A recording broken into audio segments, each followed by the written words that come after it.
Students, so we'll start with our chapter 13, that is part 2.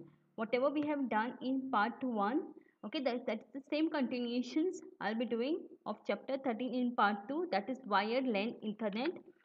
Now, as far as physical layer is concerned, we already studied the physical layer, right? Inside the physical layer, we have seen that the data are actually sent in the form of a bits. Okay, over here, since we are studying the Ethernet part, the standard Ethernet defines several physical layers implementations. Now here there are inside the standard Ethernet there are many different kinds of implementations that you all can see. That is 10 base 5, 10 base 2, 10 base 3 and 10 base F. Now we are going to study in this video itself everything, all this in detail. Okay, before going with this, we'll study the encoding and the decoding part. So over here the data of 10 Mbps is being taken and you are using the Manchester encoder. So in this, as far as Manchester encoder is concerned, we have already studied in the earlier modules that it requires your data and it synchronizes the data based upon your clock. Okay, and after the encoding is done, the data is being sent in by the on the twisted pair or the fibers, and at the decoder end the data is being decoded. Okay, and then at the receiver receives the data that has been sent by the sender. So whatever we have studied on top, that is over here, that are the different types of the standard Ethernet. First we'll go with the 10 base 5 one. Now what exactly is 10 base 5? 10 base 5 is also called as the thick Ethernet or thicknet. It uses a bus topology. Now you can see over here a thick wire cable is there. Okay, and the maximum length of the wire cable has to be 500 meters. It uses a bus topologies and with an external transceiver. Can you see a transceiver over here? Transceiver is nothing but it acts as the transmitter as well as it acts as a receiver. Connected with a tap. Can you see a tap over here? To a thick coaxial cable. Now this will be my thick coaxial cables and this transceiver is connected to the coaxial cables with the tap. It is responsible for transmitting and receiving of the data as well as for collision detections. The transceiver is connected to the stations via a transceiver cable. Now this will be my transceiver cable that provides a separate path for sending and receiving of the data. This means that collisions can happen only in the coaxial cables. Now in these cases, this part, that is the cable that you all can see over here, okay, over here it actually has a separate path for sending of the data as well as receiving of the data. But over here the collisions can only take place at the coaxial cables.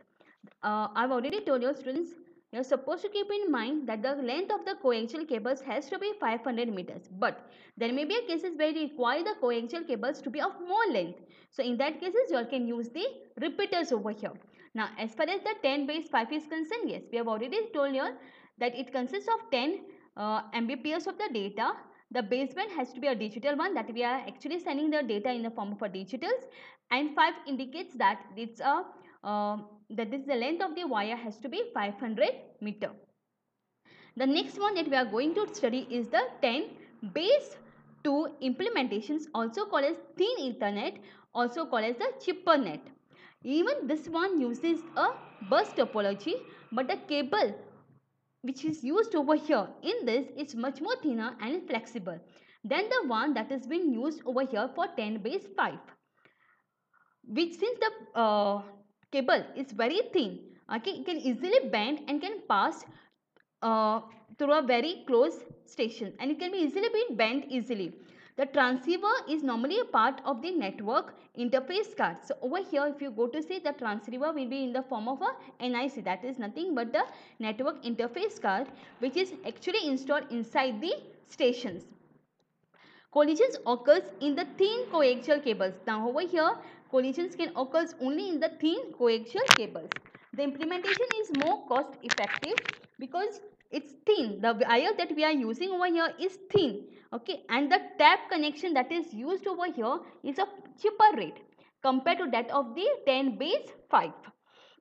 The installations also are Simple.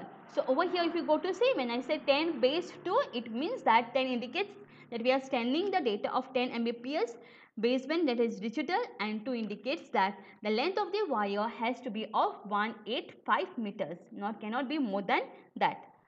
Okay, so the next one that we are going to study is the 10 base T, also called as the twisted pair Ethernet. Now in this case, the topology, if you go to see, there is a hub which directly tells that we are using a star, the topology over here. Then all the systems are connected to this hub, and over here we are using a twisted cable. The twisted cables create two paths, one for sending of the data and one for receiving the data between the stations and the hub. Any collisions can happen over here that will be occurring in the hub. It's only because to send the data and the receiving of the data, the paths are different. The maximum length of the twisted cable is 100 meters to minimize the effect of attenuations in the twisted cables. Now in this case, since we are using a twisted pair over here, the maximum length can be of 100 meters. Okay, as far as the collisions can happen only in the hub. It's only because for sending of the data and receiving of the data, the paths are different. The next thing that we are going to study is the 10 base F implementations, also called as the fiber Ethernet. Okay, in these cases, if you go to see the topologies, yes, again we are using the star topology over here, but optical fibers is used over here. It uses a star topology to connect the stations to a hub. The stations are connected to the hub using the two fiber optics cables. Okay, so 10 base F indicates that we are sending the data of 10 Mbps baseband digitals, and we are using the fiber optical cables over here to send as well as to receive the data. With this, I'll stop with the part 2. Coming modules for this chapter, I'll be sending more videos. Okay, students, please do study. Any queries, let me know.